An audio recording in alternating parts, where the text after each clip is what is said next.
Soldiers பேக்ரவுண்ட்லாம் புதுசாக இருக்கா, நல்லா இருக்கா, பார்க்க ரெட்ரோ வைப்பில் இருக்கா? சரி, அந்த ரெட்ரோக்கோசம் சட்டை போட்டு வந்தேன். பட் வந்து பேக்ரவுண்ட் ரெட்ரோ வைப் ஆயிடுச்சு. நல்லா இருந்துச்சுன்னா காரணம் சமாளம் பண்ணுறேன் பேக்ரவுண்ட் இருந்துச்சு அப்படின்ட்டு. ஓகே சோல்ஜர்ஸ், ஒரே பார்த்தீங்க அப்படின்னா வந்து நம்ம சூர்யா சாரோட ரெட்ரோ ரிலீஸ் ஆயிடுச்சு. பயங்கர பரபரப்பு. எப்போ வரும் அதை காத்துக்கிட்டு இருந்தாங்க. இல்லை டிக்கெட்டே கிடைக்கல தெரியுமா? டிக்கெட்டு கிடைக்காம பக்கத்தூர் போய் பார்த்துட்டு வந்துடுறாரு. லாங்கு போயிட்டு படம் வந்து எப்படி இருக்கு, ஏது இருக்கு அப்படின்றத பற்றி பார்த்துருவோம். படம் பார்த்தீங்க அப்படின்னா உண்மையே அது சூப்பராக இருக்குது. மேக்கிங் வந்து வேற லெவலில் பண்ணிட்டு இருக்காங்க. உண்மையிலே நம்ம காரி சூப்பராஜோட மேக்கிங் தெரியும்ல, எப்படி எல்லாம் பொடி பண்ணுவாருன்ட்டு. அந்த மாதிரி ஒரு திரை மொழியில் படம் அழகாக இருக்குது. மேக்கிங் சொல்லும் போது குறிப்பாக சொன்னால் அது ஒரு ஷாட், அது ஒரு லாங் ஷாட். ஒரு சிங்கிள் டேக்கில் வந்து ஒரு முழு பாட்டை எடுத்திருப்பாங்க. ஒரு ஃபைட் சீன் நடந்திருக்கும். அந்த ஒரு அந்த சீனே வந்து ஒரு சிங்கிள் டேக்ல எடுத்திருப்பாங்க. பார்க்குற பயங்கரமாக வந்திருக்கும். அப்படியே அது எடுத்திருப்பாங்க. உண்மையே சிங்கிள் டேக் தானா, இல்லை ஏதாவது எஃபெக்ட்ஸ் பண்ணிட்டாங்களா, ஏதாவது ட்ரிக்ஸ் எதாவது பண்ணிட்டாங்களா அப்படின்ற மாதிரி இருந்திருக்கும். அந்த ஷாட்ல சூப்பராக இருந்திருக்கும். மேபி சில இடங்களை வந்து ரொம்ப லென்த்தாக போகிறதுனால ட்ராமா மாதிரி தெரியலாம தவிர்த்து உண்மையை பார்க்கும்போது எப்படி எடுத்திருப்பாங்கன்ட்டு அவனுக்கு ஆச்சரியமா இருக்குது. உண்மையை பக்காவாக பண்ணிருப்பாங்க. இதே பார்த்தீங்கன்னா இந்த ஹீரோவோட பில்டப்ஸ் இருக்கும் தெரியுமா, ஹீரோ காட்டுறதுக்கு முன்னாடி சில பில்டப்ஸ் தெரியுமா, அதெல்லாமே பயங்கர பக்காவாக இருந்துச்சு. சும்மா வாயில வந்து அவன்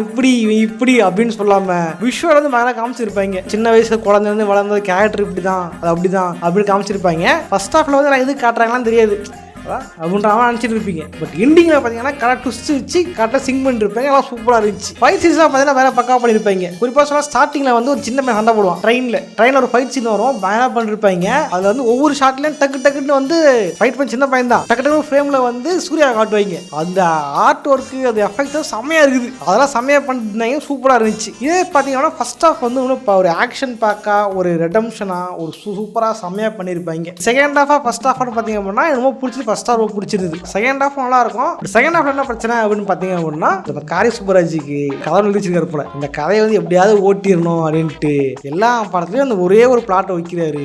ஒரு படத்துல 2 பண்ணா பரவாயில்ல, எல்லா படத்துலையும் பார்த்தா மாதிரி தானே இருக்கும். குறிப்பா சொன்னா செகண்ட் ஹாஃப்ல இது நெகட்டிவா எடுத்துங்க. ஓகே, இது ஜெகமே தந்தம்லாம் வந்துட்டு போவோம். ஜெகமே தந்தம் வர சீன் ஷார்ட் அப்படியே வந்துட்டு போவோம். அந்த கிளைமேக்ஸ் ஃபைட் சீன், அந்த நாசர் இறக்குற சீன் எல்லாம் வந்து அப்படியே ஜெகமே தந்திரம் பார்த்து அதோட ஸ்பூஃப் மூவி மாதிரி இருந்துச்சு. ஒரு வருஷம் உசுரை கொடுத்து அதை காப்பாற்றி கூட்டு வந்தா. படம் சூப்பரா இருந்துச்சு. ஃபைட் சீன்ஸ்லாம் ரொம்ப நல்லா இருந்துச்சு. எனக்கு என்னன்னா இந்த கிளைமேக்ஸ் சீன் அப்படியே போவோம், ஹாப்பியானவே போவாங்க. திடீர்னாவும் குறுக்க வந்து கௌசிக் மாதிரி வந்து படம் திடீர்னுட்டு ஜிகிர்தண்டா டபுள் எக்ஸ் ஆயிடும். நான் நினைச்சேன் ரைட் இவர்கிட்ட இருந்து பிளாட்டை காப்பாத்துக்கடா அப்படின்ற மாதிரி எனக்கு ஒரு கடுப்பாயிருச்சு. ரைட்ரா கிளைமேக்ஸ் வந்து ஜிகிர்தண்டா டபுள் எக்ஸ் அவ்வளவுதான் அப்படின்ற மாதிரி செம்ம கடுப்பாயிருச்சு. போங்க, நான் உட்காந்து கத்த ஆரம்பிச்சிட்டேன். ஆனா போனாலே அப்படின்ற மாதிரி. 1 கிலோ தோசை மாவு அடிச்சிட்டோம் வச்சுக்கோயேன். First day idli, second day dosa, அப்புறம் என்ன நெய் தோசை, முட்டை தோசை, வெங்காய தோசை, மசாலா தோசைன்ட்டு அப்படியே வெரைட்டி காமிச்சிட்டே போகணும். ஆனால் தோசை ஒண்ணுதான். இவர் பேசுகிற பாலிடிக்ஸ் எல்லாமே என்ன அப்படின்றது எனக்கு ஒரு சினிமா ஆர்வம். எனக்கு தெரிஞ்சது என்ன பேசுறாருலாம் தெரியுது. ஓகேவா, எல்லாம் கரெக்டு தான். என்ன பிரச்சனை எல்லாத்தையும் ஆடி பேசிட்டாரு. ஓகேவா, திரும்ப பேசும்போது கொஞ்சம் இதுவாக இருக்கும். பட் மற்றபடி படமாக பார்க்கும்போது பார்த்தீங்கன்னா அவ்வளோதான் இருந்துச்சு. குறிப்பாக சொல்ல ஹீரோயின் கேரக்டர் பக்கவாக இருக்குது. ஃபைட் சீன் செம்மையாக பண்ணியிருந்தாங்க. மியூசிக் சூப்பராக இருந்துச்சு. எனக்கு தெரிஞ்சு நம்ம சந்தோஷ் வந்து அவர் வந்து நம்ம அனிருத் பார்த்து கிட்டு போயிட்டார் பொழுது. அனிருத் தான் வந்து பாட்டு நான் தான் போட்டேன் அப்படின்னு காட்டுறதுக்கு தலைவன் படத்துக்குள்ளேயே வந்து பாட்டு போகும். அப்படி அதை ஃபாலோ பண்ணி நம்ம பெரிய பையெல்லாம் வந்து அதே மாதிரி பண்ணாரு. இப்போ சந்தோஷ் வந்து படத்துல வர பெரும்பாலும் பாட்டை அவர் தான் பாடிருக்காரு. பத்தாவதுக்கு அவர் படத்துக்குள்ளே டான்ஸ் ஆடிருக்காரு ஜாலியா வந்து. அதுக்குள்ளே நல்லா தான் இருந்துச்சு படத்துக்குள்ள. என்ன சொன்னா, அந்த படத்தில் அவருக்கு ரொம்ப பிடிச்சது பார்த்தீங்கன்னா ரைட்டிங் தான். உண்மையிலே ரைட்டிங் பக்காவாக இருந்துச்சு. எனக்கு தெரிஞ்சு ஜெகமே தந்திரத்தில் சொதப்பின ஒரு ரைட்டிங் வந்துருது. இந்த படத்தில் வந்து அதே ஒரு பிளாட்டை எடுத்துகிட்டு வந்து அழகாக வந்து பண்ணியிருந்திருப்பார். இந்த ரைட்டிங் ஒர்க்கை ட்விஸ்ட் வைக்கிறது, இது வைக்கிறது எல்லாம் சேர்ந்து கரெக்டாக பண்ணியிருப்பார். நல்லா இருந்திருக்கும். அப்புறம் கிளைமேக்ஸ் சொன்னால் ஸ்பார் ஆகிடும் சார், சொல்ல வேண்டாம். கிளைமேக்ஸ் நான் வந்து அப்படி போய் நினச்சிக்கிட்டு இருந்தேன். ஆனால் தலைவன் வந்து கிளைமேக்ஸ் வந்து வேற மாதிரி மாற்றிட்டாரு. ஓகே அப்படின்றதே ஆயிடுச்சு. நீ அங்கே நின்று இருக்க, உனக்கு ரொம்ப பிடிக்குமே, அதான் கேட்டேன். எனக்கு அவன் அது அந்த கேரக்டர்ன்றது ஈரவை வந்து கடிவாளம் போடுகின்ற ஒரு கேரக்டர் கடையெல்லாம் பத்தில தெரியுமா, அந்த மாதிரி ஒரு கேரக்டர் தான் கேரக்டர். அது வந்து கொஞ்சம் லென்த்தா பண்ணால வந்து அவங்க கத்த ஆரம்பிச்சிட்டாங்க, போட்டுடாது அப்படின்ற மாதிரி பண்ண ஆரம்பிச்சிட்டாங்க. அதுதான் கொஞ்சம் சின்ன பிரச்சனை. அதெல்லாம் செகண்ட் ஹாஃப்ல தான். ஃபர்ஸ்ட் ஹாஃப்ல பார்த்தீங்கன்னா ஃபர்ஸ்ட் ஹாஃப் சாமியாக இருந்திருக்கும். செகண்ட் ஹாஃப்ல எப்படி சொல்றது, சேம் ஜெயவேந்திரன் தான். ஹீரோவுக்கு சொந்த ஊரில் ஒரு பிரச்சனை, வேற இடத்துக்கு வந்திருப்பாரு. அந்த இடத்துல வந்து இன்னொரு பெரிய பிரச்சனை வந்திருக்கும். தெரியாதனால தப்பு பண்ணிருப்பாரு. யாரை வந்து அடிச்சாரோ அவங்க பக்கம் சேர்ந்துக்கிட்டு இவரை கூட்டணும் போட்டுருவாரு. அந்த சேம் கான்செப்ட் வந்து ஜெயகாந்தன் வந்துருக்கு இல்லையா, அந்த சேம் பிரின்சிபல் பார்த்தா இங்கே இருக்கும். அது ஒரே கதை 2 மூவிஸ் அப்படின்ற மாதிரி. பட் படமா பார்க்கும் போது எல்லாம் படம் முடிஞ்சு வெளியே வரும் பொழுது எஃப்பா அப்படின்ற மாதிரி நல்லா இருந்திருக்கும். உங்களை பார்த்தீங்க அப்படின்னா சொல்றது சூர்யாவுக்கு வந்து ரொம்ப நாளா வந்து ஒரு ஹிட்டு கொடுக்கணும், தேட்டர்ல ஹிட்டு கொடுக்கணும் ட்ரை பண்ணிட்டு இருந்தாரு. இந்த படம் வந்து ரொம்ப நாள் கழிச்சு நல்லா ஹிட் அமையும் அப்படின்னு நினைக்கிறேன். அமைஞ்சா நமக்கு சந்தோஷம் தான். ரைஸ் அண்ட் ஃபாலுக்கு பதில் ஃபால் டு ரைஸ் சூர்யா அப்படின்னு வீடியோ போடலாம். கங்கவால ட்ரை பண்ணாங்க, எனக்கு கொஞ்சம் மிஸ் ஆகி போச்சு. என்ன மிஸ் ஆச்சு? படமே மிஸ் ஆயிடுச்சா? இதுதான் 3 பேரை கடத்தி வச்சிருந்தா இது பிரச்சனையே வராது. இந்த படத்துக்காவது 3 பேரை கடத்தி வைங்க. 3 பேரை கடத்தி வைக்கணுமா? யாரு இந்த 3 பேக்கிறியா? சிவகுமார், ஜோதிகாண்டி, அப்ப டாலிவல் ராஜா. நல்ல வேலை இந்த படத்துக்கு அவர் பிடிச்சது இல்லை.